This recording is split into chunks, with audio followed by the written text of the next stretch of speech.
Baik, Assalamualaikum warahmatullahi wabarakatuh. Baik, kita akan lanjutkan topik kita. Hari inilah topik dengan pembahasan tentang sinus. Kemarin kita udah belajar bagaimana sebuah grafik sinus itu terbentuk dengan menggunakan atau memproyeksikan pergerakan sebuah titik yang berada dalam sebuah lingkaran.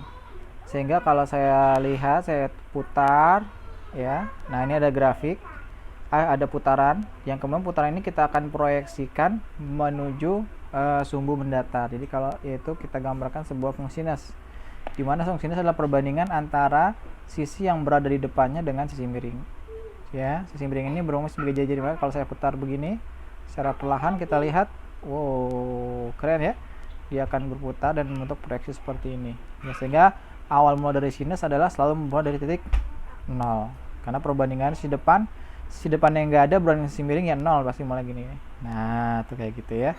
Dan kalau saya kecilkan lagi, saya lanjutkan animasinya, maka secara perlahan dia akan terbentuk kurva puncak dan lembah.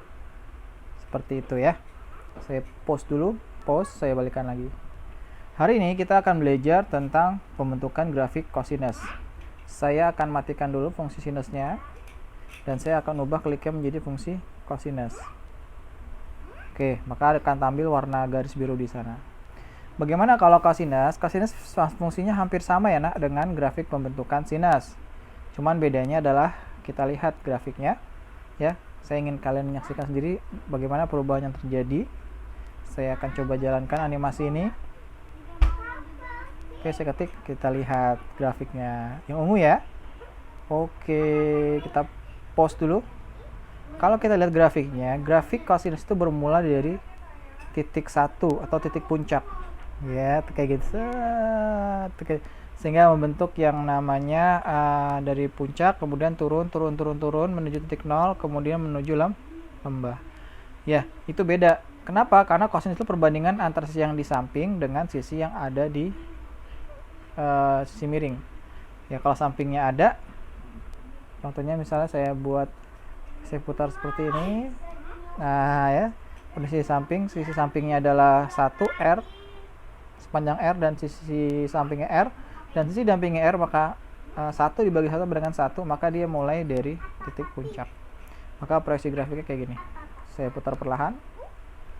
Nah, itu kayak gitu ya, dia akan membentuk sebuah kurva. Bagaimana perbedaannya dengan sinus? Saya akan garis sedikit. Saya akan aktifkan keduanya sekarang. Oke. Kita lihat yang hijau adalah sinus, yang ungu adalah kosinus. Kita akan mainkan animasinya. Nah, dapat dilihat ya, anak-anakku.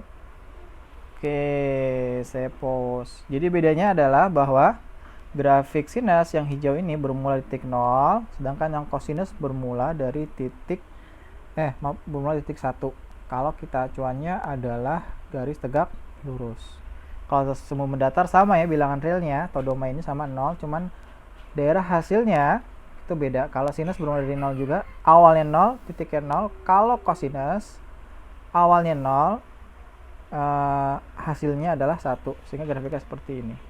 Dan kalau kita lanjutkan bagaimana grafiknya terbentuk, kita akan lihat.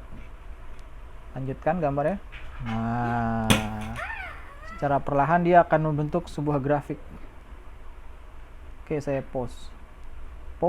Nah, ini yang disebut sebagai namanya grafik kosinus.